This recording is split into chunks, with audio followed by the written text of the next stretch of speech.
তো finally 31 December চলেই এলো, আর ওই দিন ছিল আমাদের বাড়িতে এটা ছোটোখাটো পিকনিক। বাড়ি মানে ওই জেঠিমা বাড়ি। তো এখানে দাদা আর ভাই লেগে পড়েছে জায়গাটা সেট আপ করতে, আর এই যে বড় কাজের লোক কাকাইকে দেখে ও ঝাড় দিতে শুরু করে দিয়েছে। দেন সেই দিন মা দুপুরে বানিয়েছিল মাটন বিরিয়ানি, বাট আমি অল্পই খেয়েছি যেহেতু আমি মাটন খুব একটা পছন্দ করি না। তারপর এই যে আমাদের সন্ধ্যাবেলাকার সেট আপ, তার আগে জেঠিমাকে পেঁয়াজ রসুন ছাড়িয়ে একটু হেল্প করে দিয়েছিলাম। দেন আমাদের এখানে রান্না শুরু হয়ে গেছে আর আমরা সবাই রেডি হয়ে চলে এসেছি।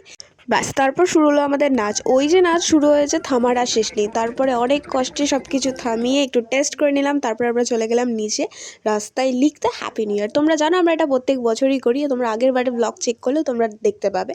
তো এবারে মেনলি দাদাই লিখেছে, তো আর ভাই এখানে ওর পিছনে মশা দাঁড়াচ্ছিল। যাই হোক, তো এই দেখো লেখাটা কেমন হয়েছে তোমরাও জানিও।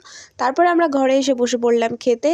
আর এই যে আমাদের মেন অ্যাট্রাকশন কাকার কোলে শুয়ে কি আরামে টিভি দেখছে। তারপর অলরেডি 12টা বেজে গেছে আর এই যে বাজি ফাটতে অলরেডি শুরুও করে দিয়েছে। তো সবাইকে হ্যাপি নিউ ইয়ার আজকের মতো, বাই।